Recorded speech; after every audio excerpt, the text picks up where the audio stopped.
right, so let's do this, shall we? Whew, I'm not sure if I'm excited or scared. All right. A little bit of both, right? Scotty, as is known to his friends, and we're all his friends. We're not even going to call him Scotty. Scotty has been a student of the Bible for many moons, 360 moons, or roughly thereabouts. From a preteen Catholic altar boy to a converted Protestant worship leader, from working as a drummer with touring Christian music acts to serving on international mission teams, Scott has lived his life in the service of the kingdom. His mission is to bring people to the understanding of their need for salvation through the grace offered by the Creator who sent his only Son as a final sacrifice for the sin which separates humanity from him. One of Scott's favorite focuses is eschatology, the study of end times, as revealed prophetically in the Bible. Scotty has witnessed through his work that the teachings of this immeasurably important topic, if taught correctly, is a powerful way to wake up non-believers as well as professing Christians who have a foot or two planted all too firmly in this world. It is his hope that his work will make these topics easier to understand and that ultimately a closer relationship with and a stronger love for the Savior and his Father and their Word will be cultivated by those who watch, read, listen to his offerings. Scotty lives in the San Francisco Bay Area with a ferocious but loving feline named Judah. Yes, named after the tribe Judah. And for making his first debut as a public speaker, I'm so proud of the work that he's been putting in. So please give me a loving, warm welcome, Scotty Clarke.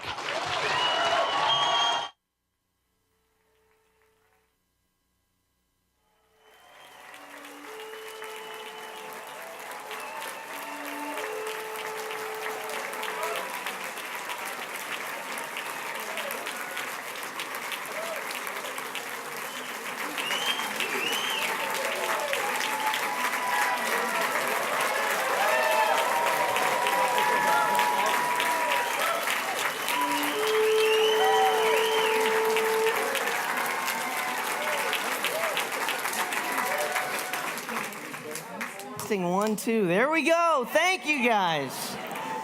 Thank you guys. What a warm welcome. You know, I just want to say so much thank you to Jeannie and Mike to even have me here. Thank you. I got to tell you, I did not.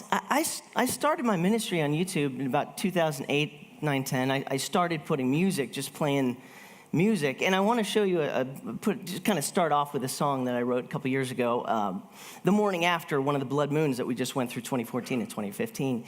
But I did not make a conscious decision to just say, I'm going to make a name for myself and I'm going to get into this Bible prophecy eschatology scene and all that kind of thing. I really just have had a love for Bible prophecy since I was a teenager in about 1983 or 4, when I read my first Hal Lindsey book, Late Great Planet Earth. Who's got that one? Read that one.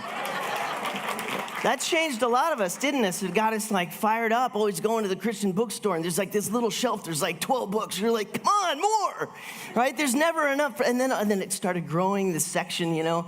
This is like back in the 80s. It was like never enough books for me. And so I started playing music, and then I went down Alex Jones' rabbit trail with the Illuminati stuff. And, you know, you kind of have to go through this phase of realizing the world is not what you think, you know. And once I went there, I started talking about, you know, the New World Order and going down that whole thing. And then that put me into a major depression for like a year and a half, 2 years. No, really. Like I kind of forgot. I always believed in the pre-tribulation rapture, but, you know, you grow up and you get into sort of a career and that kind of thing, and you might forget some things, kind of forget where you're going. And once I got in, like went down those rabbit trails, I just, you know, I was thinking, oh my gosh, they're going to kill us all. You know, that's, wow. And I just kind of forgot about hope. And then I just started getting back into the Bible because I needed to. I had to pull out of this depression. I literally went homeless. It went really bad for me. Like I had to hit rock bottom. And like I couldn't function. I lost my job.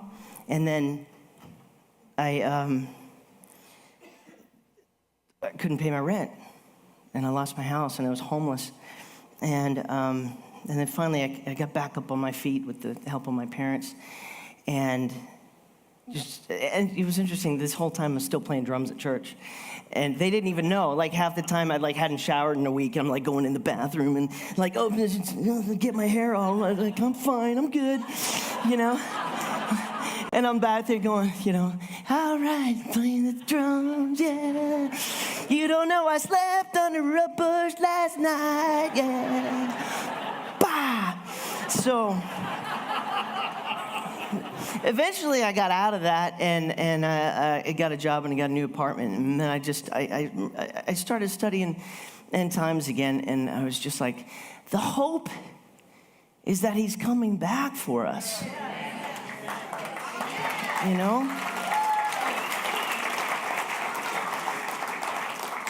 And the world is headed for a very bad place, which has been set up for a long time. It's like a rubber band slingshot has been pulling back, back, back. Eventually it's going to snap. We're not there yet, but we're very close, I believe. Back then I was thinking we were really close, but that's because I was watching too many Alex Jones videos. You know how that goes. Just stay out of that corner of YouTube, just in moderation, everything in moderation. But eventually I started chattering about that stuff on YouTube. I first got a YouTube channel to do that, to be able to watch videos and save playlists and all. But I had no reason. I'm like, I don't know what to do, make videos. But I started, because I've always been a drummer, but I started, I would take the music on the little pieces of paper that they put on your little thing. I'm like, okay, there's the words, that's where I'm going. But I would take those home, and I would learn how to play guitar as well. But I'm kind of a perfectionist, and if I make the smallest little error, I would stop. And I never get through a 3-minute song. So what I decided to do is put the camera on me. I'm like, if I record it, then I can act like I do when I'm behind the drum set back here. The show must go on. You can't stop if you make a little mistake. You gotta go. So I turned the camera on. I'm like, okay. And then I started actually I was like, I finished a 3-minute song on guitar. So, and then I had all these little clips in my camera. And I'm like, what am I gonna do? I'm like, people put stuff on YouTube. So I start putting that stuff on YouTube. And then I got comfortable putting myself on the internet, and then I started talking about end times and New World Order, and then that dovetailed into end times. And then I'm like, I'm going to just start telling people how I think Bible prophecy works. And then it just started to grow. And about that time, 2008 was when Mark Biltz released on Prophecy in the News with Gary Stearman. He sat down in JR Church that, look at this pattern of blood moon, signs in the heavens, Joel 2:31. The sun will be turned to darkness and the moon to blood before the day of the Lord, the tribulation period. And look at how massive this pattern is. 2014 and 15 had 2 blood moons on 2, Passover and Sukkot 2 years in a row. But that goes back thousands of years, Mark discovered, all related to Israel. And I found that fascinating. And I give so much credit to Mark Biltz. I launched off of that Blood Moon platform. I made so many videos about that. And always mentioning him for credit, but I was just so fascinated, always trying to figure out, how close are we? Is this the rapture? Is this the tribulation period? I used to call it the tribulation tetrad. And I used to make timelines and things, always trying to figure out where are we in time. And I remember I was in a forum online, and people were looking at these signs in the heavens.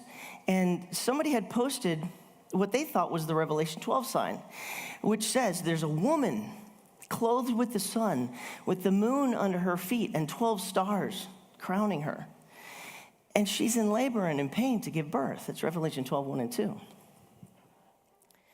And somebody posted a screenshot of Leo and Virgo, right time of year, because in the fall, the sun is in Virgo, right? And every month, the moon is going to go around and pass her feet. So that happens every year. But how do you get 12 stars, and how do you get her in labor? Well, somebody in this forum posted, it was a screenshot of Virgo and Leo and some planets, but it was 2011. So the planets weren't aligned. And I looked at that and I said, I think, that's close, right time of year. But I don't think that's the year because I can't make out the right kind of a birth and I don't see 12 stars. And so, because I've been looking into Mark Biltz's work. And also, if you remember, there was this DVD that just blew up years ago called The Star of Bethlehem. Did you guys see that one? That one blew my mind.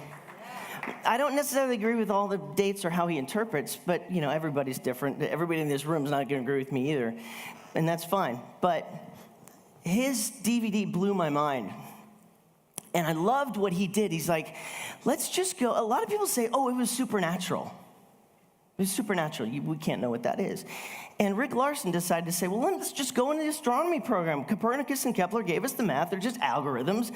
Everything's just in the software going to be accurate. Let's just use the program and go back. I'm like, that's awesome. And then I thought, well, so I decided to study that out. And so I had already been using this program, Stellarium. And so when I was got the idea to look for a future sign, Revelation 12, I was already familiar with the program. So I just went forward. And I just went year to year to year to year in the fall. And then I hit 2017. And are you guys familiar with my videos and work?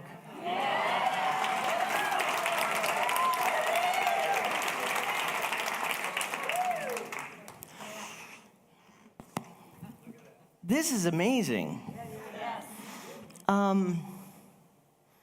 We've got, do I have a laser? You can see, right? I don't have to.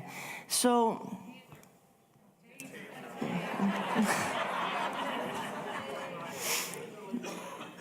we've got Virgo here. It says that a great sign was seen in the Shamayim. I took that from the Holy Scripture. Shamayim is plural for heavens, Hebrew. A woman clothed with the sun and the moon under her feet, and on her head a crown of 12 stars. And being pregnant, she cried out in labor and in pain to give birth. That's the first two verses there.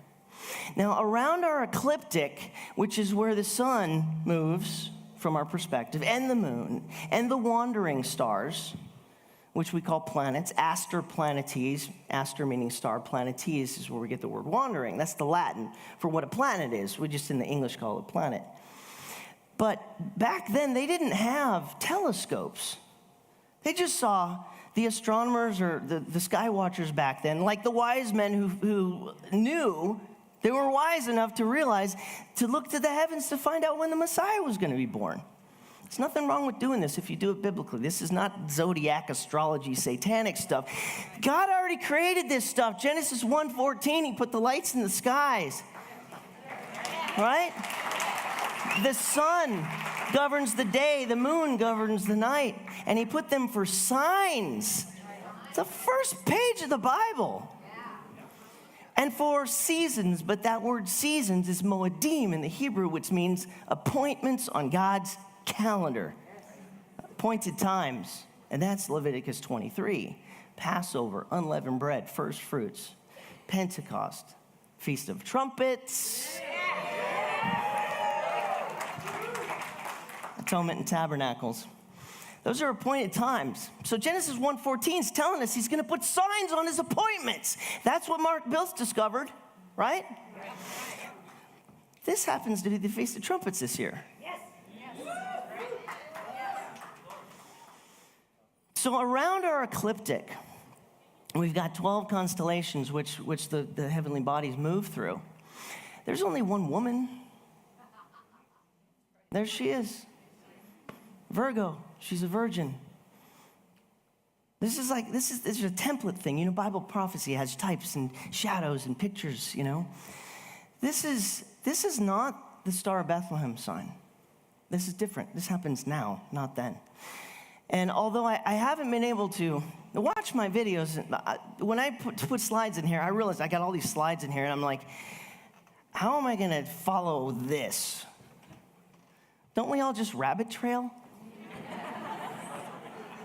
I mean, I got stuff in here to show you, but my videos, I'm able to really just, talk and then edit on top of it. But so we've got 12 constellations. Let me show you this. And this is what I saw here is that what John wrote about is a stopped clock. That's what that is right there. It's a stopped clock. What we're looking at, 12 constellations. You got 12. 1, 2, 3, 4, 5, 6, 7, 8, 9, 10, 11, 12. 12 constellations. They're fixed in the heavens. They don't move. What does move? The sun, from our perspective, the moon, and the wandering stars. They move. And so when John wrote this down, to me it said 9/23/17.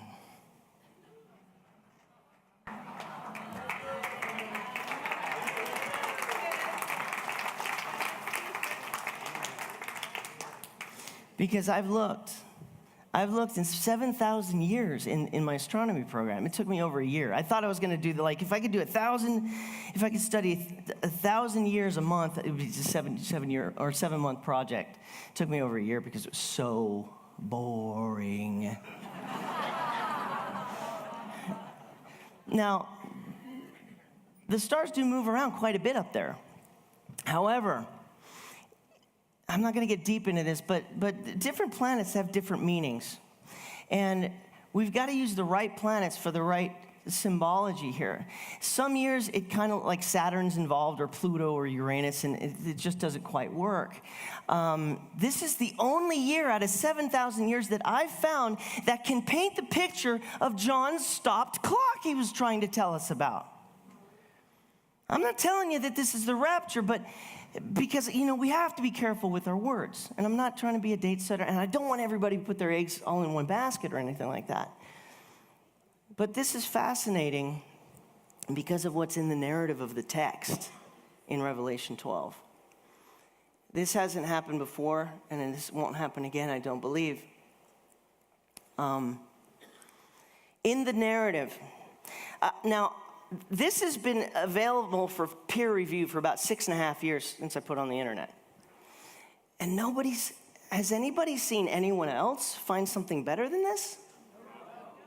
I mean, to paint the picture of the text, it's all about the text. We're trying to see if what we see in the picture in the stars is what John saw. We won't know until we know. But I think we're watchers and we need to pay attention to this. Yeah.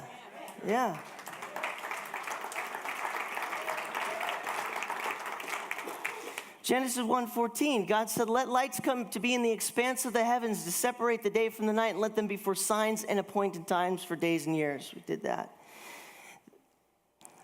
It is He, Yahweh, who stretches out the heavens like a curtain and spreads them out like a tent to dwell in. Lift up your eyes on high and see. Lift up your eyes for what?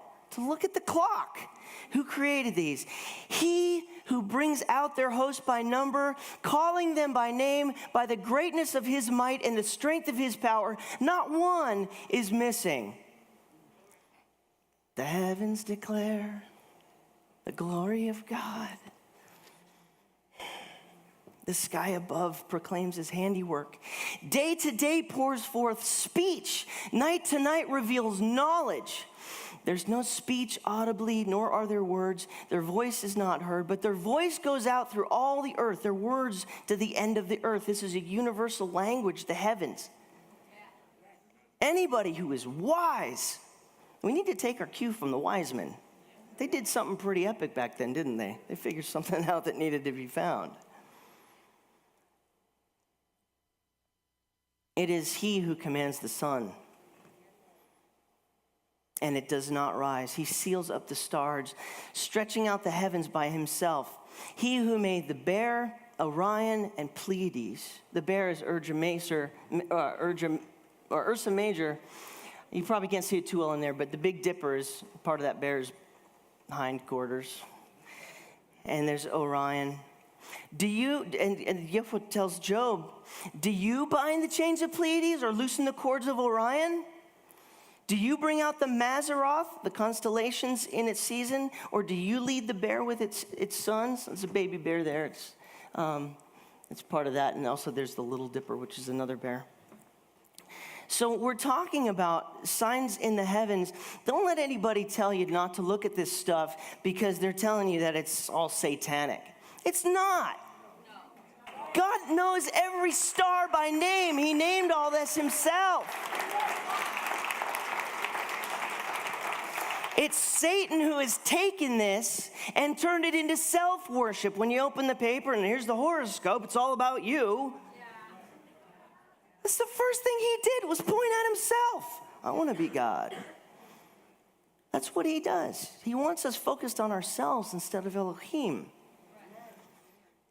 But when we do it this way, biblical astronomy, it gives him who deserves glory the glory, because only he can touch the heavens.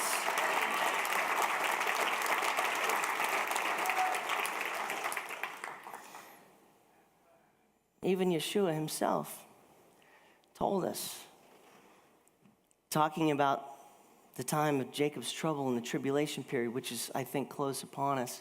There shall be horrors and great signs from the heavens, and there shall be signs in the sun and the moon and the stars, and on earth anxiety of nations. And when these things begin to pass, he was just talking about the tribulation period and he's prophesying about that. Look up, because your redemption draws nigh, near, yeah. Yeah, he said that we're supposed to look for these things because the end time events are going to happen. I personally believe that the Bible is incredibly clear that the rapture of the body of Christ has to take place before the tribulation period. And if you've watched my videos, yeah. If you've watched my videos, I probably can't, I can't do I can't give you, I want you to have everything in my head, but it's impossible. But my videos, I use so many scriptures in my videos to break it down, and I'm all about the cross-referencing. I try not to just have my opinion in my videos. It's just, I want you to I want to sort of teach you how to look for things and cross-reference them and rightly divide. And I believe that the scriptures are very clear that it's a pre-tribulation rapture. And that is our blessed hope. That is our blessed hope. Now, I want to go into... Let's give you something new to look at. Okay, so this happens on September 23rd. Actually, September 22nd to 23rd. The days begin at sunset in Jerusalem. I want to go into the text a little bit. You've seen me do this in my videos, but let's do this here. Years ago, I couldn't figure out what to do with this sign. I didn't know what it could possibly mean coming up in 2017. And that's because I had one of the characters wrong. I was misreading the text because I've read a lot of prophecy books, and they will influence you. In Revelation 12:5, it says that the child she's giving birth to is a son, a male son, and that as soon as she gives birth, he is caught up to God and to his throne. Yes. Some of you are aware the word caught up there is the Greek 726 harpazo. In the 2nd century, St. Jerome changed that when he wrote the Latin Bible to what? Raptus. A little bit more translation into English, that's where we get rapture. That's also what Paul wrote about in 1 Corinthians 4, 16 and 17. He says that those who are alive and remain will be caught up into the clouds to be with the Lord evermore. Harpazo. Now, I was always taught that this is Jesus and this is the Star of Bethlehem and this has happened 2,000 years ago. Somehow, John is called up into heaven after Yeshua dictates 7 letters to 7 churches. John goes up into heaven by a voice like a, hey! Yeah. And then he is given the revelation of the end times. How is it that we're seeing something he already knew about? How is it that he's seeing Jesus' birth in Revelation 12 when he was just talking to him, he was already alive? How is that chronology so completely twisted? And that this comes from the same people who say Revelation is totally chronological. It's not. I don't believe it is. I can prove it. Stay tuned to my channel. There's more videos coming. I got a lot to do.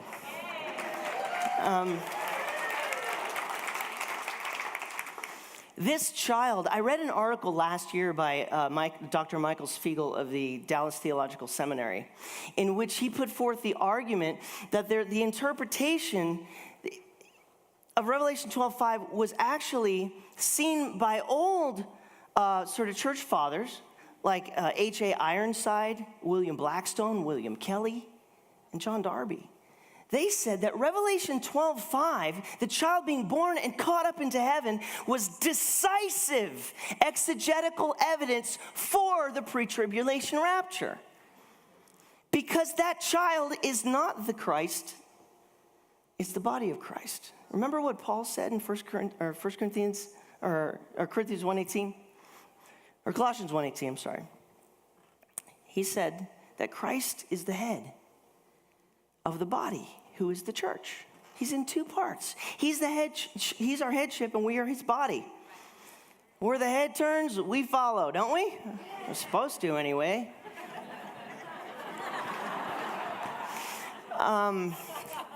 Right? So we're his body, and the body's made up of many members, he says. Now, Jesus was already born of a virgin.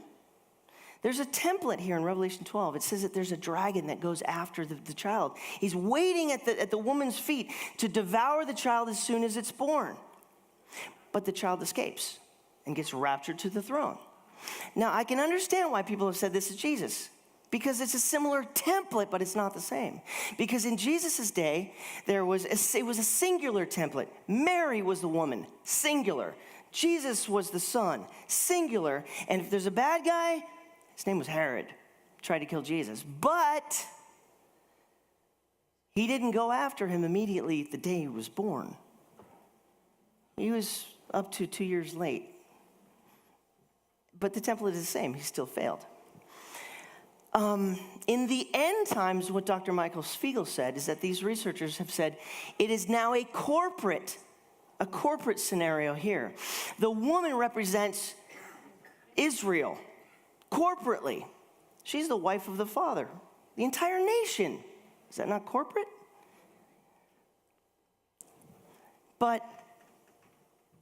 And the dragon, it's decisive what's in the text. It says it's Satan himself who tries. It's not Herod. It says it right there. In what, 12:7? It says it's Satan himself, not Herod. But the child then must follow the same corporate entity as the woman is corporate.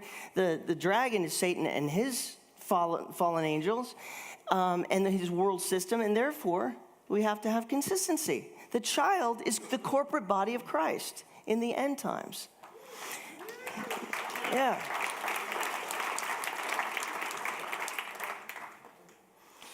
Some of you guys have seen a slide like this. So in my videos, I show this slide where I've created a timeline. I've made some changes to the timeline. We've all been taught that the church was born at Pentecost, correct? You've heard this in the past, but you know that I've changed that, right? Okay, and this has been blowing people's minds. Some people fight it, and then all of a sudden, it snaps, and they go, oh my gosh, this makes so much sense. Here's the deal. Once I realized that the rapture is the birth of the body of Christ, born from the earth, born into heaven, born incorruptible. We're born once, corruptible. Our spirit comes from heaven into earth. We're born into a corrupted flesh because of what Adam and Eve did. But Paul says we have to be changed to incorruptible. What's that? It's the opposite. Born from earth to heaven, incorruptible. The only way we can get into heaven is to be incorruptible, because that's it's pure. So we have to be changed, Paul says. So I said to myself, okay, wait a second. If the rapture is a birth, then what do I do with what I've been taught that the church, the beginning of the church age is a birth? And what do I do with being born again, singularly? And I'm not kidding you. The Father just started downloading this. It was not, he didn't talk to me directly, but he puts questions in my head that I would never ask. I'm like, what? Question that. What? Huh? Yes, question that. Okay. So I took a look at, he said something's wrong, something's off here. He said the rapture is a birth, incorruptible, into heaven. So what had to happen at the beginning? The birth is the end of a timeline. It's the end of what the mother goes through. The beginning of that process is what? Conception. Where does life begin, birth or conception? Where is a new creation formed? At birth or conception? Did Paul say we are a new creation in Christ? Yeah. So I decided to see if that was true, conception at Pentecost. And I decided, let me just read the text. Let me just read it. And I don't have a slide for this, so I'm going to fumble around in my book. Yeah. And I started going through this, and I was pretty much amazed. It says, and when the festival of Pentecost had come, and they were all with one mind in one place, and suddenly there came a sound from the Shamayim as of a rushing mighty wind, and it filled all the house where they were staying. And there appeared to them divided tongues of fire, and it settled on each one of them. And they were all filled with the Ruach HaKodesh.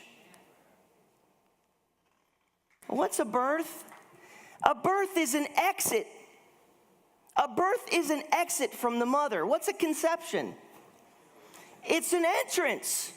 A sperm enters into an egg. That egg is fertilized. A new creation is conceived. One side's got to be an entrance. One side's got to be an exit. Liken that to the church age. Acts chapter 2, we didn't read anything about an exit there or of a birth. It's just not there.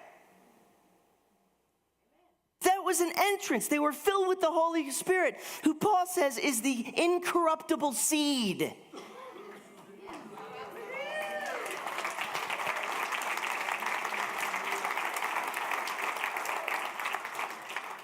So the Father was kind of putting these questions in my head and just saying, just look at it like I already created it naturally with all you humans. Bible prophecy it's just the natural. You got a mother and a father, you got a sperm, you got an egg. The sperm goes into the egg. Listen,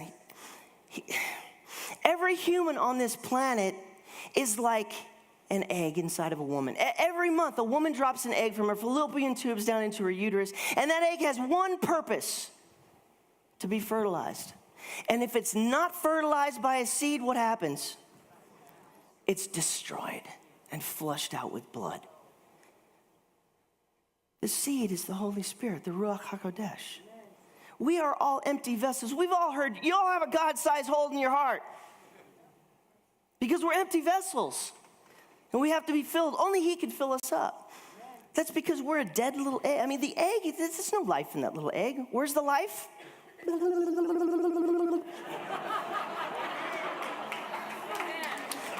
life is in the seed. We're all dead until we are filled with the incorruptible seed. That's what salvation is as well. We've all been told that we're born again because the text sort of reads like that in 1 Peter and John. But the singular, this is the corporate application of the church and the church age, conceived corporately at Pentecost on the festival.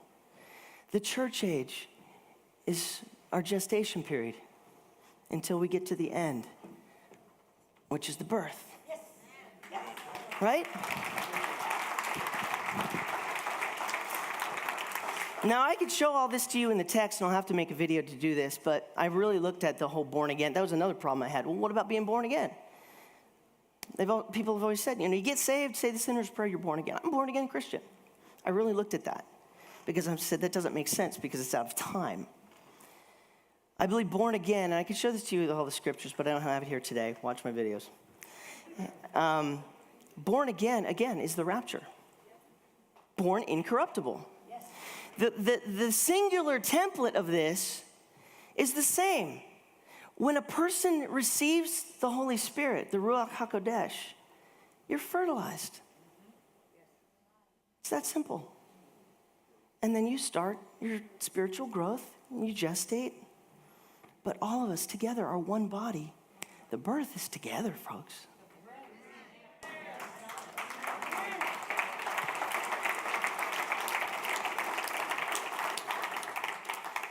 So I've stopped saying that I'm born again. See, it says in 1 Peter that it's an inheritance incorruptible. It's an expectation awaiting us in the Shamayim, future tense.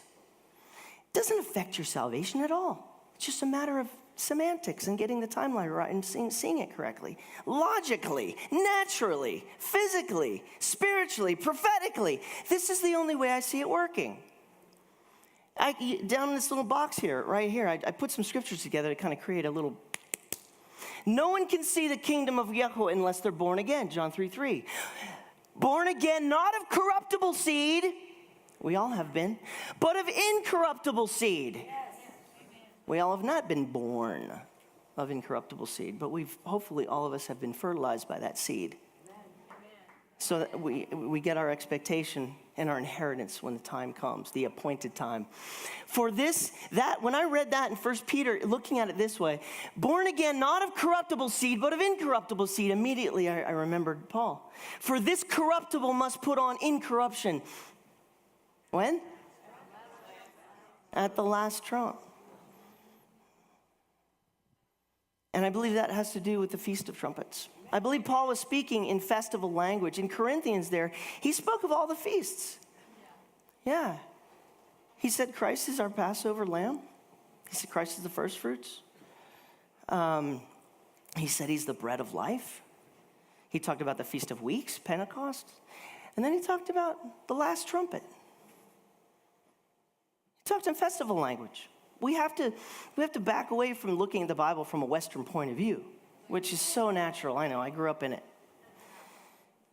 Once you start realizing that this all took place in Hebrew and Aramaic, the custom, the language, the time frame, it was festival language that they were that was happening back there.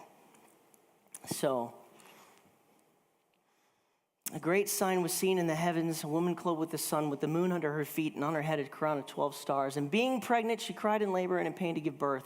She bore a male child, and her child was snatched up, Greek harpazo, to Elohim and to his throne. I can't find a better depiction of that stopped clock than this fall. Yes, that's a little freaky. It is. Like, I don't know what to do with that. I have a really heavy burden on me. You don't want to be in my head, really, because I'm kind of the face of this whole Revelation 12 explosion, and a lot of people call me date setters, like a date setter and all that. God set the date. That's right. This is stopped clock. I'm just trying to read it, but a lot of people misunderstand. They don't want to go deep. And they're scared, and they point fingers and all this kind of stuff. I am not saying that the rapture is going to happen September 23rd, 2017. I don't believe that the rapture is whenever, the imminent rapture doctrine. I don't believe that fulfills the feasts. And I've been saying in my videos for years, maybe this year, maybe this year, maybe this year, maybe this year, maybe this year, but always the Feast of Trumpets. Now, all of a sudden, we've got a sign in the heavens on the Feast of Trumpets. That's pretty amazing to me. Let me address something here. A lot of people will look at Revelation 6, the beginning of the tribulation period, to 18. The tribulation stuff's all in there in Revelation. And people ask me all the time, you're saying we're in the middle of the tribulation period because if the Revelation 12 sign happens this year, then the Revelation 12 is in the middle of the tribulation period. It's a mid-trib chapter, which I have said in the past. Listen, I make mistakes. I did teach that Revelation 12 is mid-trib chapter. It's not.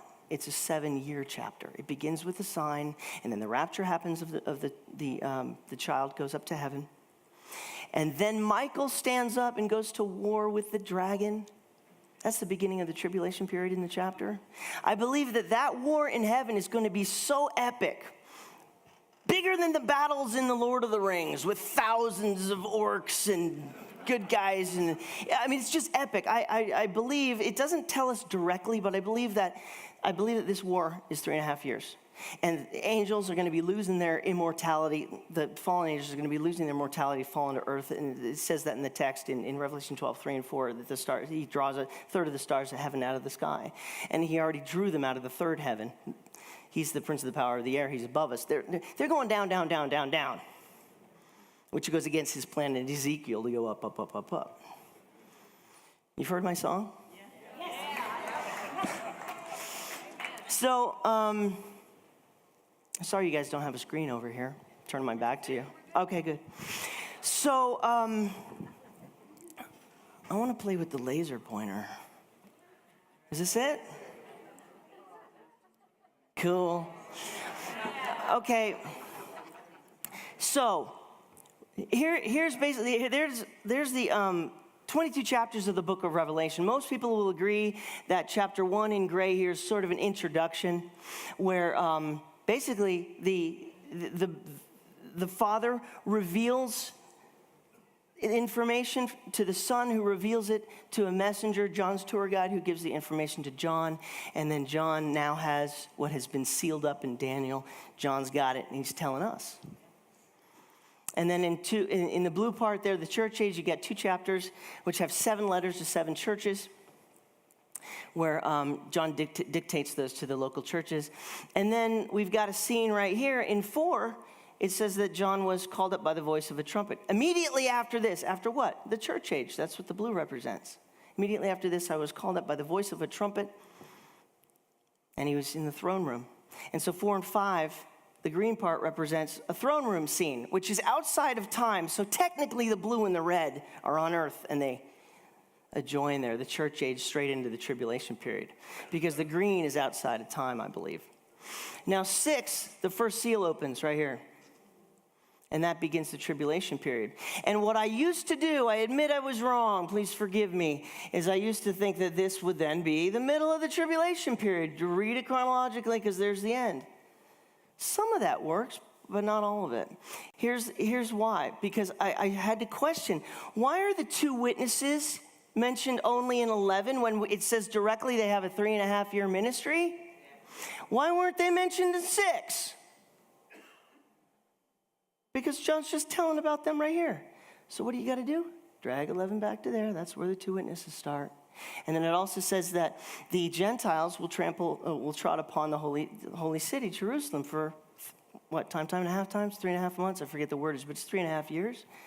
That's this area over here.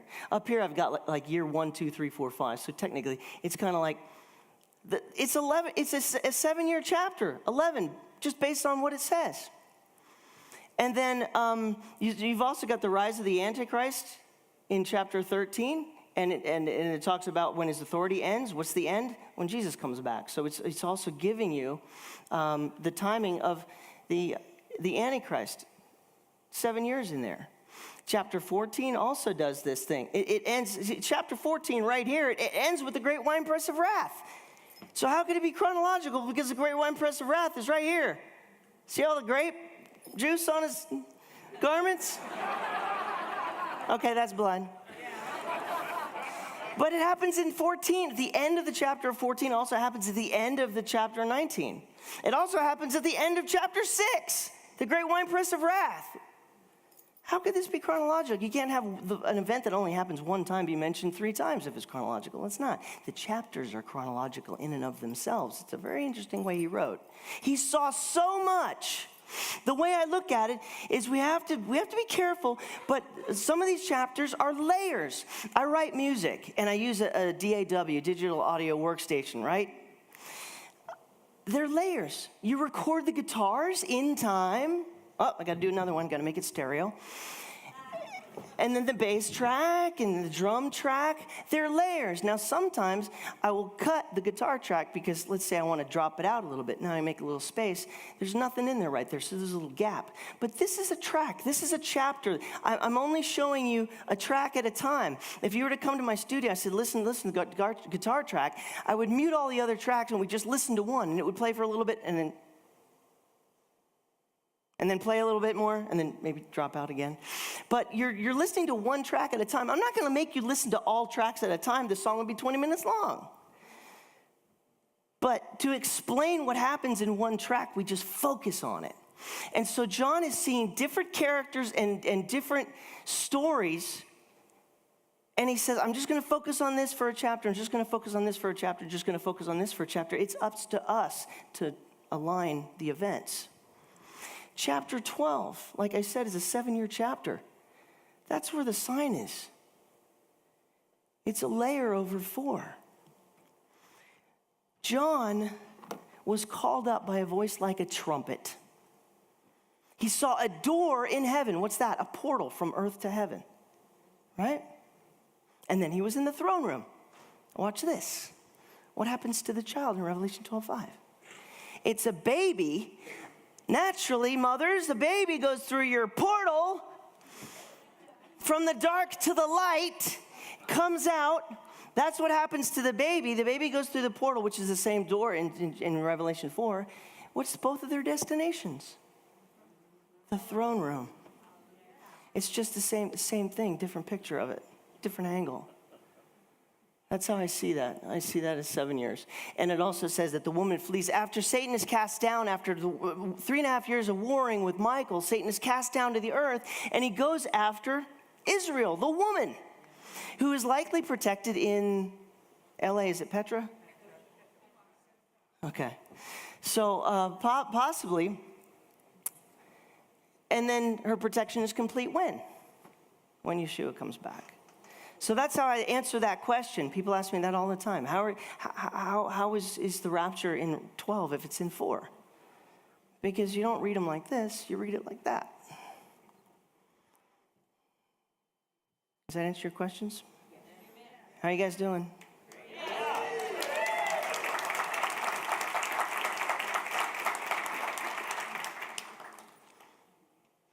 So we talked a little bit about the festivals.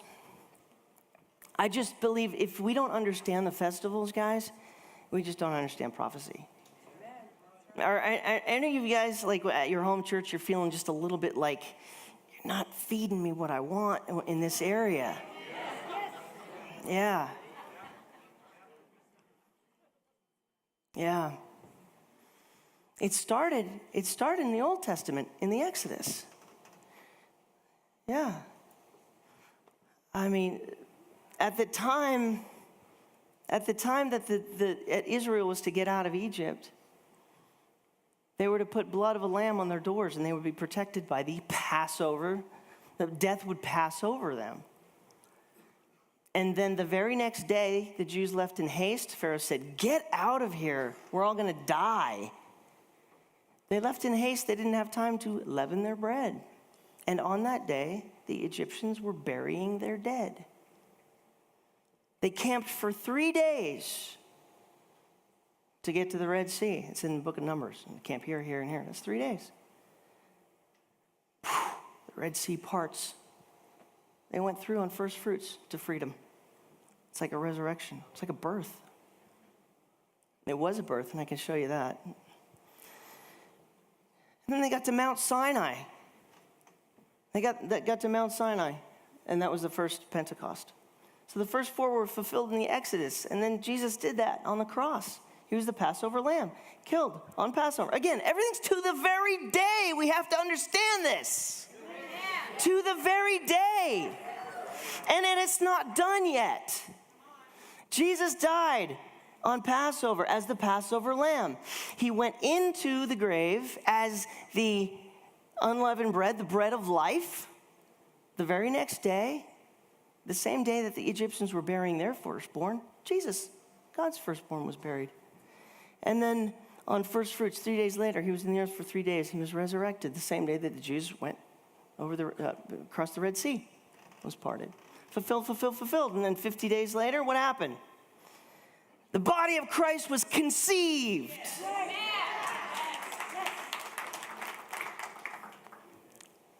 What's next?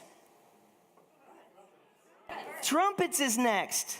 Leviticus 23 gives these are chronological, I believe. Yes? Seems that way. That's the pattern so far.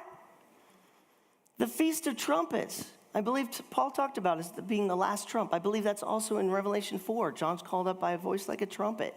It's called the hidden day. It is reckoned by the sighting of the new moon. It is the day no man knows the day and the hour when it's going to begin, because 2 witnesses have to see it first.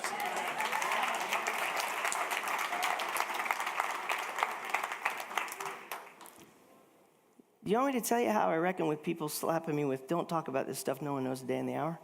Yes. You want to know how to conquer that one? Yes. You want your mind blown? The Olivet Discourse. Who's Jesus talking to?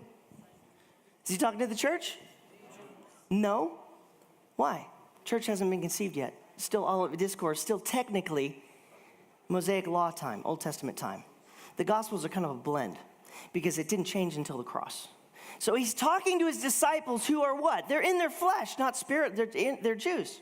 So he's talking to them about Daniel's 70th week. He's talking to them about the time of Jacob's trouble. He's talking about that he needs, they're the ones writing this stuff down. So he's telling them, as Jews in their fleshly nature, what's going to happen to Jews. Now in Matthew 24, we got that phrase, no one knows the day and the hour. The antecedent to that, by the way, is heaven and earth passing away. But he mentions this a few times in here. He says that, I need some light,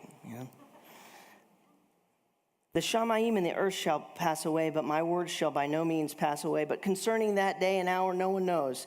Not the messengers of the Shamayim, but my Father only. And then he goes into talking about the days of Noah and Lot, how it's going to be. And then he talks about two will be in the field, one is taken, one is left. And he mentions that there. Watch therefore, for you do not know what hour your master is coming. And then he talks about the parable of the 10 bridesmaids or virgins. Watch therefore, because you don't know what day of the hour that the Son of Adam is coming. So he's basically saying this stuff is sealed up. Only the Father knows. Now, if we go to the Mark account, Mark 13:32, it's even better in this one. Because it says, concerning that day and hour, no one knows, not the messengers of the Shamayim, that's the angels, nor the Son, but only the Father. So he's saying that only the Father has the information of the end times, still sealed up, that Daniel, it wasn't revealed until the book of Revelation. He's saying only the Father has this information, but I'm going to tell you right now that this is not true. Not anymore. Because it's been reversed. Where was it reversed? Remember, only the Father has the information. The Son doesn't have the information yet. He hasn't fulfilled his mission yet to go up there and get all this information. It's hierarchical. The Father has the information, not the angels, not the Son, not the angels, and certainly not man. But read the first sentence in the book of revealing.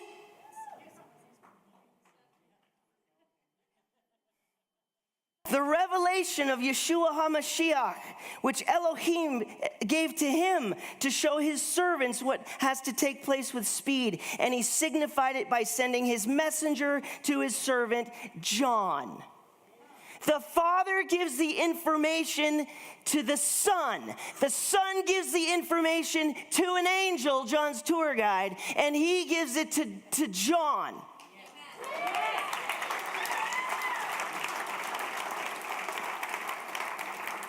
So no one knows the day and the hour is not true anymore. It's been reversed.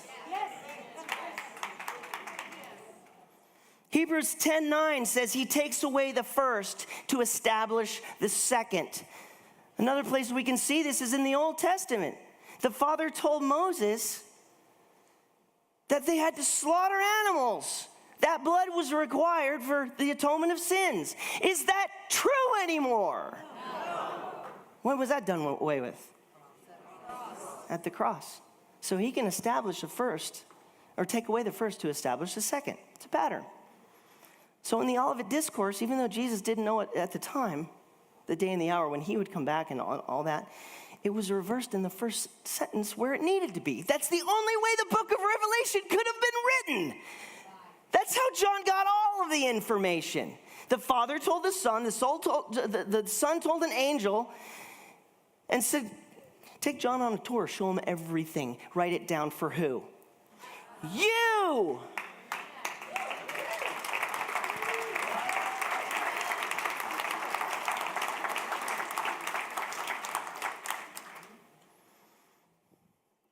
And what did John see? Revelation 12:5. The woman gives birth to a male child, a son, who was caught up to God and to his throne. If that's the rapture, if that's the body of Christ, if this is interpreted correctly, John saw the day of the rapture.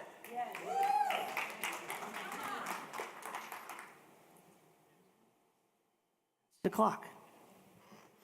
If that's what we're reading here in those scriptures, a stopped clock, then John knew the day, didn't he? Yes. He knew the year, didn't he? Yes. He knew the month. So who knew the hour? Well, he doesn't say here that he knew the hour. Maybe we'll see if there's two witnesses. Usually that's kind of how things are established, right? What did Paul say? In a moment, in the twinkling of an eye, at the last trump, for the trumpet will sound, and the dead shall be raised imperishable, and we shall be changed.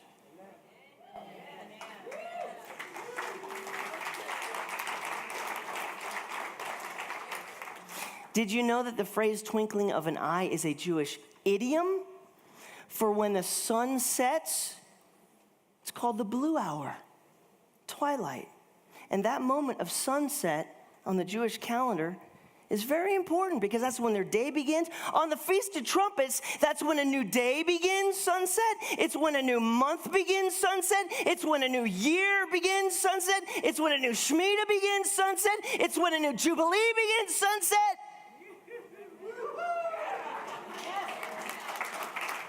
The blue hour, the twinkling of an eye. Twinkle, twinkle, little star. When do you see the first star? The blue hour. Seems like John's telling us he knew the hour. He knew the day. He said the last trump, the Feast of Trumpets. When the sun sets on the Feast of Trumpets of some year, go to John 9:27-17. Okay, that's freaky for me to say. But we got two witnesses. They're both saying the same thing because the sign John saw happens to be at the time of the Feast of Trumpets. The other witness, Paul, is saying it happens at the last trump, Feast of Trumpets. Two witnesses saying the same thing. One saw the year, the month, the day. The other one saw the hour.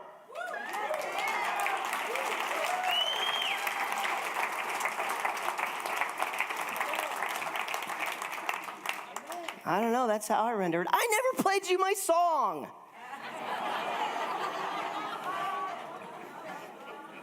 Jason, can we do that? Send a sign.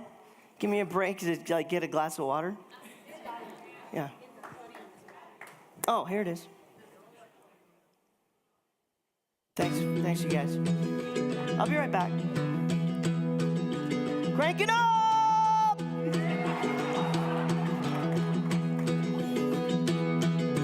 Last night I looked into the sky. Yeah.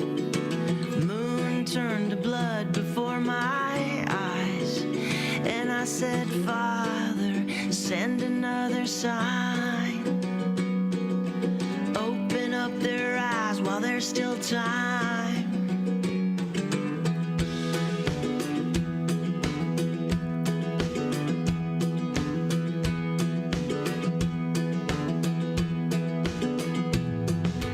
Midday, the warm sun on my skin. Sun turned to darkness and the cold came crashing in. And I said, Father, send another sign. Open up their eyes while there's still time. Send a sign to your people. Send a sign to the blind. Send a sign to the ones you love and all those left behind. Send a sign before you're coming. Send a sign, we all pray. Send a sign as it is written to precede your awesome day. Woo!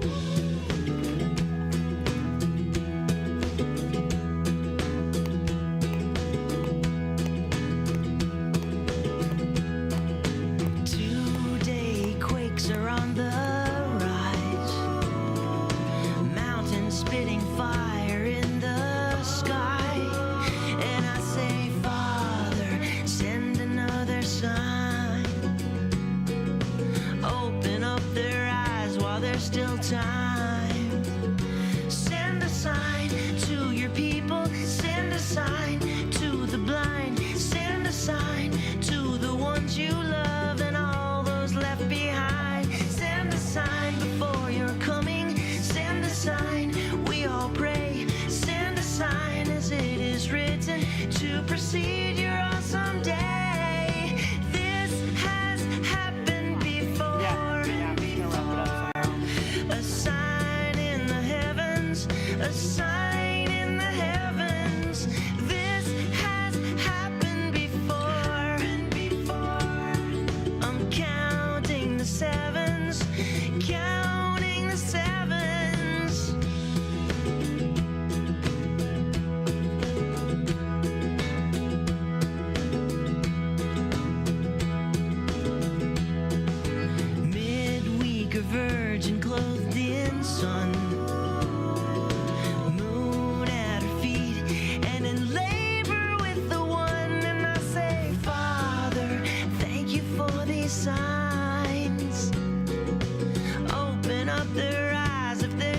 time. There's a sign for your people. There's a sign for the blind. There's a sign for the ones you love and all those left behind. There's a sign before you're coming. There's a sign and it's today. There's a sign as it is written, and we long for our escape. There's a sign for your people. There's a sign for the blind. There's a sign for the ones you love and all those left behind. There's a sign before you're coming. There's a sign and it's today. There's a sign as it is written, and we long for our escape.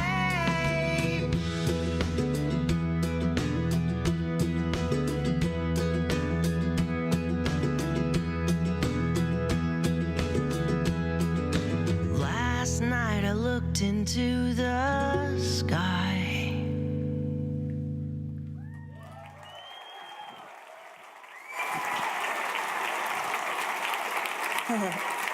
Thanks.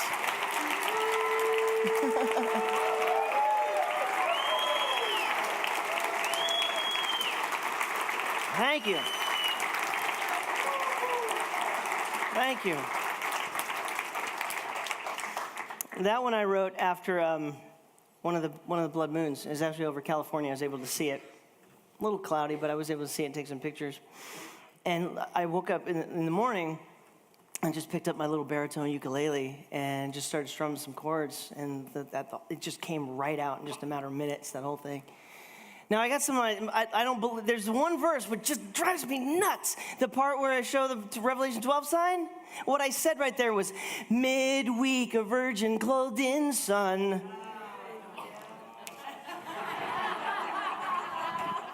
Didn't get it then. I believe it's the beginning of the week. Now it's a 7-year chapter there. So, how do I wrap this up? You guys have been awesome. I just, the end goal of the message is that we realize what time it is, the possibility of what time it is. Does he have to come back now? Somebody's like, yeah. Yeah. Get on down here. Get me. I'm done with this place right here.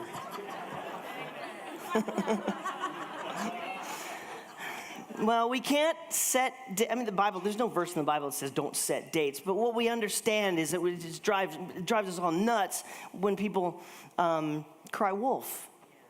God told me the rapture date, it's on June 3rd, And we see this stuff, put just garbage on the internet, and people fall for it, and that's what drives us nuts.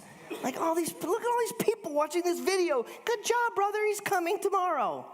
That's what drives us nuts. So, no, we should not cry wolf.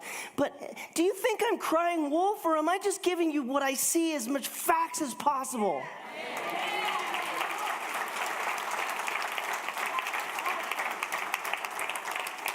I'm not, this has been really hard for me because I don't just have, an idea and then, I got to turn on YouTube and tell everybody.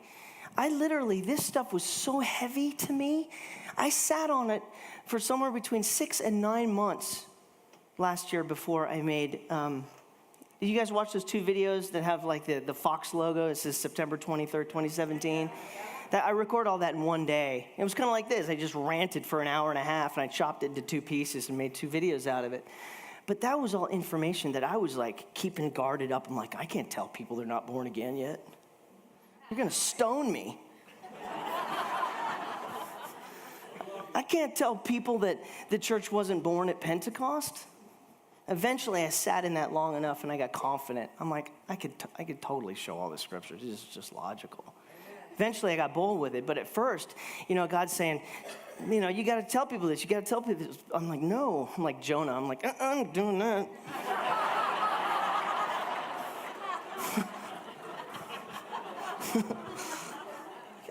We got to be careful. We got to be careful. So I'm just giving this to you. I don't want you to believe me just because I say it. I want you to I just want you to chew on this. That's all. You all have good minds. I just want you to chew on this. And if it makes sense to you, study the scriptures and try to do your best to rightly divide and keep everything in context.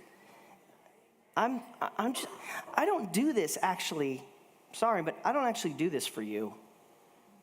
I do this for me. First and foremost, I sit on so much stuff I haven't told you. I'm answering my questions. I got more questions than I got answers, I'll tell you that much. And so I do all this for myself. This Bible is about to fall apart. I'm sure a lot of you guys have Bibles like this. It's just beat up because I'm scouring it for my answers. So I want to end this by telling you guys, I'm not date setting. I don't know that the rapture is this year, but the chances seem astronomical.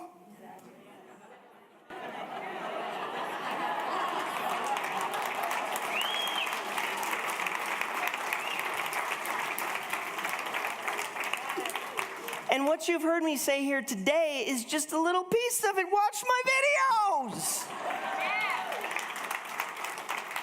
And my videos don't even have all the information in it. You know, I also want to alert you to some friends of mine that are doing some good work. We've been friends for a long time. So to find me, I've got a ridiculous name. It's called Eternal Rhythm Flow. I made up that name long before, you put your name on something normal. Eternal meaning heavenly. Rhythm, I'm a drummer in church. And then flow, let the music flow, man. So I made up Eternal Rhythm Flow. If you could spell it, you might be able to find me. You can go, I also have a website called ERF Ministries, which is based on Eternal Rhythm Flow. And there's got all social links. You can find me there. If you can't figure that out, just go to scottyclarke.com. It's not built, but it'll link you over there. That's how you find me. But I got some friends at unsealed.org. Gary and Jeff are writing some amazing. You guys familiar with this now? I've been putting it on Facebook. These are my friends we text, like these guys, they're, sort of working off of this information that I brought forth. But they're finding more and more and more and more. And Paul, we didn't even talk about the eclipse yet, but Paul's kind of rocking this. I also recommend you search Mark Biltz. Mark Biltz is doing some good videos right now talking. He's trying to uncover, the sign of Jonah, right? And Nineveh and Mosul and how it's an end times warning sign. Somebody tell Mark to call me. I'd love to talk to him. He hasn't answered my emails. I'm like, man, I just want to teach you. I want to show you some stuff about Revelation 12. But write these down. Rev 12 Daily, another friend of mine, blogspot.com, that's Brad. And these guys are trying to be careful, but at the same time, they're trying to give you the truth. Right? It's not just me. I might have started something here. Did I start something? But good people are starting to do more work, and there are other links there. I didn't want to fill up a slide with all these links. You guys would be like, oh. But, and you could follow me on Facebook, and I'll be sharing things. But, we're trying to be careful, but at the same time, here's an interesting tidbit that some of you probably know, but I think this came from unsealed.org. If you count the days, remember I said that Joel 2:31, the sun will be turned to darkness and the moon shall be turned to blood before the day of the Lord. So I believe that the supermoon, the finale of the tetrad, might be that blood moon in Joel 2:31 before the tribulation period. But there's a solar eclipse as well. Is that what's happening tomorrow? Yes. I mean, the moon, right? It's a harbinger. The Jews are on a lunar calendar, right? So the moon represents a harbinger for them. But the solar eclipse is for the Gentiles because we're on a solar calendar. What's the greatest Gentile nation on the planet? Israel's best friend? America. We've got this huge line being drawn of darkness across our land. Is the writing on the wall? Handwriting on the wall. What's interesting is that if you take the supermoon of 2015, the super blood moon, you count the days to the Revelation 12 sign here, the 2013. You guys know where I'm going with this. 726 days from the super blood moon. 726 days from the super blood moon to this. What's 726 in Greek Strong Concordance? Harpazo! Can you make that up? Is that a coincidence? I don't know. The other thing is that from the eclipse tomorrow to this sign is 33 days. 33, according to the book Biblical Mathematics by Ed F. Vallow, he says 33 is the number of promise. Harpazo, promise. Oh man, I could totally go into Leviticus 12. I got 12 minutes. So last year, when doing all this stuff, once I realized that the rapture is a birth, I just decided to scour the scriptures for a woman in labor, birth pains, babies, male children, everything I could find. And you've seen that in that 2-part series, which is just packed, right? Something epic this way comes. You see that one? Leviticus 12. Once you realize that there's templates, I went back to Leviticus 12, and Yahweh tells Moses to tell the Levites who adhere to the Levitical laws, this is an ordinance of just natural humans. Speak to the children of Israel, saying, when a woman has conceived, Pentecost, and has given birth to a male child, trumpets, then she shall be unclean 7 days. Daniel's 70th week. Is that the pre-tribulation rapture all the way back in Leviticus once you understand Revelation 12? As in the days of her monthly separation, she's unclean. That's blood. And then she remains in the blood of her cleansing 33 days. And she does not come into the temple until the days of her cleansing are complete.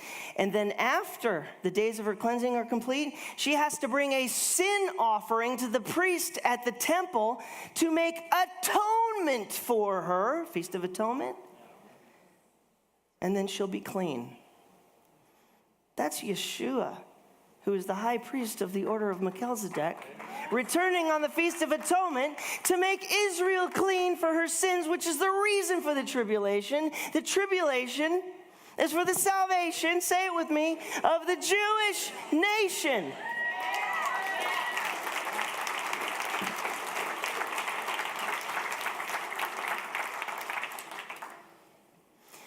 There's a lot of that. There's a lot of that in there. You know, I've never spoken live before.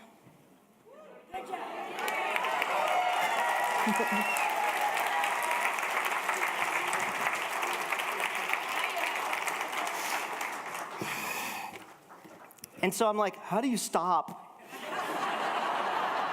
How do I wrap this up? I have 9 minutes. You know, there's a little, I don't have any, like, I haven't written a book. I'm not an author. I'm just kind of a YouTuber. I haven't written a book. I don't have DVDs to sell. I got this table in the other room. It's just like, there's nothing there. LA's like, you know, just got all this awesome stuff. I've got all your DVDs, LA. I'm like the biggest fan of LA. I'm like scared to go introduce myself to them. I've been listening to them all for years. But you guys, there's a little basket. Jeannie said, I'm going to put a basket on there and you guys can ask some questions. So why don't I do that just to sort of complete that, because you did this. I don't know, where do I start?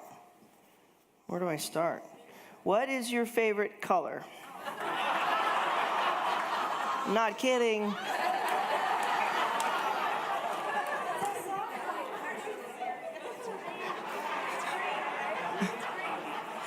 It's green.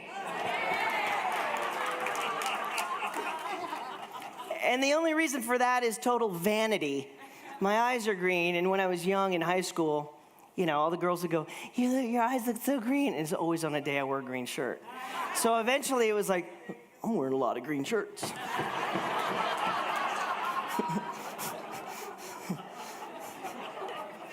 Yeah. What is Planet X? That's an interesting one. Well, I'm not David Mead or Gil Broussard.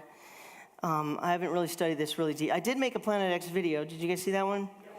Yeah, there's interesting. It seems like NASA's hiding something in the sky in sky view.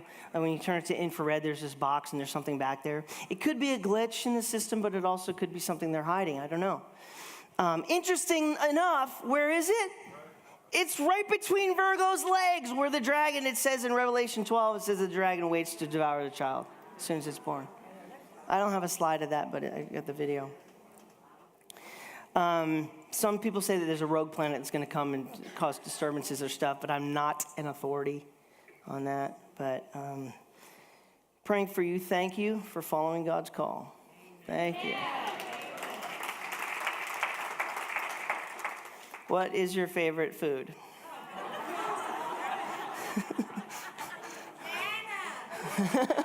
Manna! I'll just go with that, because I'll eat anything. I'm like not picky. If you put it in front of me, I'm like, oh yeah, finally. Do the pyramids of Egypt tie into the great sign of 923? What is the God angle or the Christ angle? My friend Daniel Madsen, you guys know Daniel, watchfortheday.org. I should have put that up there too, watchfortheday.org. Brilliant writer and researcher, a friend of mine. He's discovered that the Egyptian pyramids, all three, line up for Orion's belt, but there's this Christ angle. I need to study that one more. I've been on my own. We're all in our own little world as researchers, right? Something's happened, not on the 23rd apparently, but on the 20th? Yeah, Paul, you've looked into this? Yeah, me neither. I can't talk to that one either. Anyway, look up watchfortheday.org. Write it down. He's got some really interesting information that it looks like the pyramids thousands of years ago line up with the Feast of Trumpets this year somehow.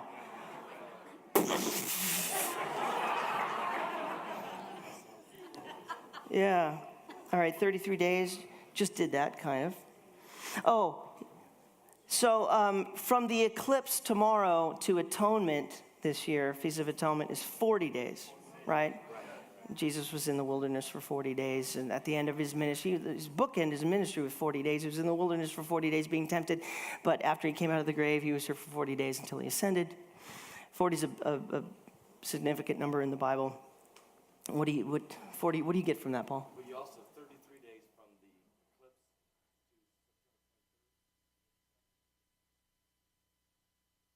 eclipse. Right, exactly. Yeah, so what Paul just said is from the eclipse to the Feast of Trumpets is the 33. Remember in Leviticus there's a 33? But then from the Feast of Trumpets to Atonement this year is the 7. So, and there's your 40, but it's broken up in two parts. So just all the way back in Leviticus 23, it says a woman is unclean for 7 days, but then she'll be in the days of her purifying for 33 days. Interesting breakup between there's a 40, but it's broken for 33 and 7. Kind of like Daniel's 70 weeks are broken up with, 62 and 7, and then there'll be one more week. Okay. This one's for LA. Are the Giants going to return? Should you eat pork?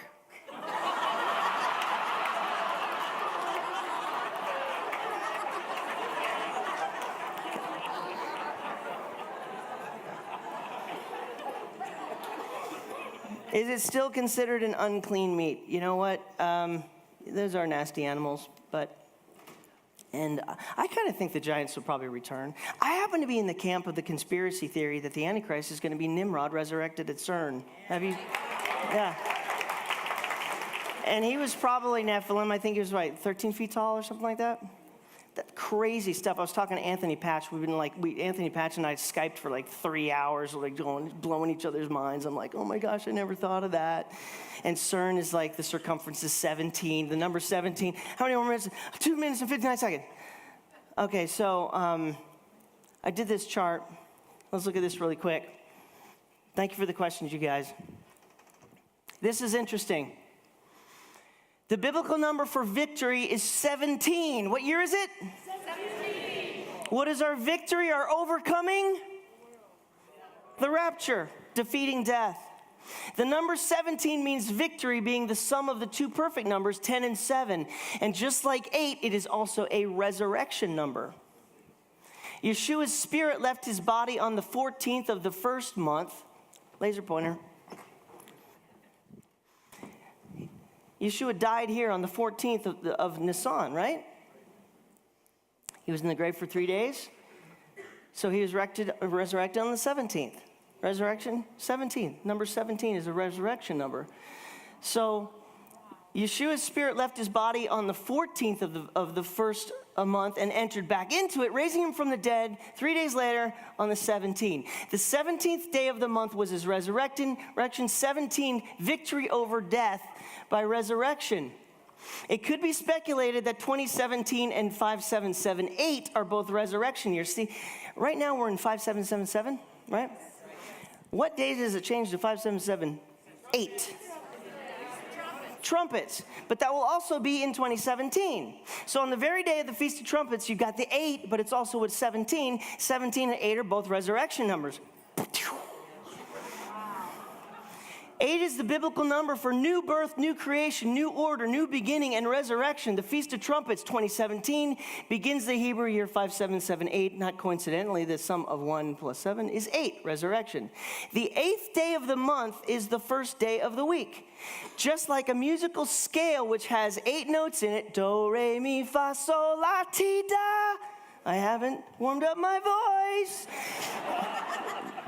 The root is the 1, right, musicians? The octave is the root resurrected. Yeah? A musical scale has 8 notes in it. The root is resurrected at the octave, the 8th note. The 7-candle lamp tells amazing prophetic patterns, one of which are the connections between the branches on each side. Remember in Exodus? Moses was told, you get a candlestick, you put 3 branches on one side and 3 on the other. We know it looks like this from the Roman reliefs of when the Romans pillaged Jerusalem, right? So we know it looks something like that. Mine's stretched out because I got to put words all over the place. But there's connections here, connections. I have another chart which shows you the connections between. We know Passover and Tabernacles are the ones that had the blood moons on them, right? There's connections there. We know that Jesus died on the cross with a crown of thorns on Passover, right? Tabernacles, he sets up his kingdom. He's going to wear crowns, his real crowns. Yes.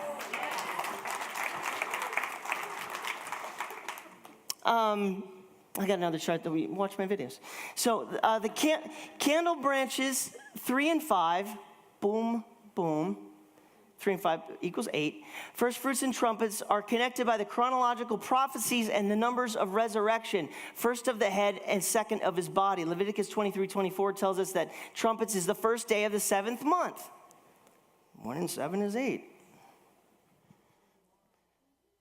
I call this the resurrection branch. There's a connection here. Why? Because this is where resurrection happens. Of the head, Colossians 1:18, he's the head, we're the body. Resurrection on that day. Whew, connected to trumpets, which if you study that out, it's just like pretty clear there's a resurrection going on the Feast of Trumpets. That's what Paul said. Yeah. 0, 0, 0, 0, 0. My time is up, folks. I'll see you guys around. I just want to say thank you so much.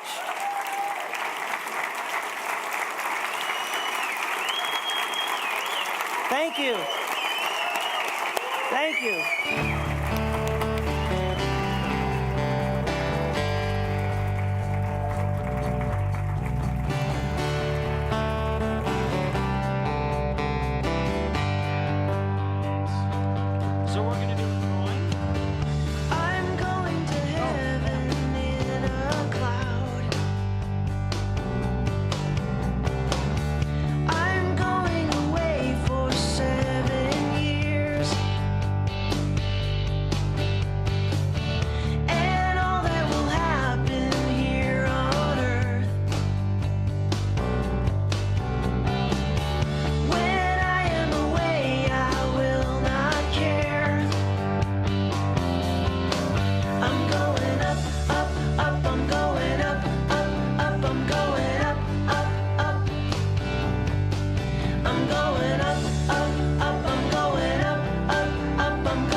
just like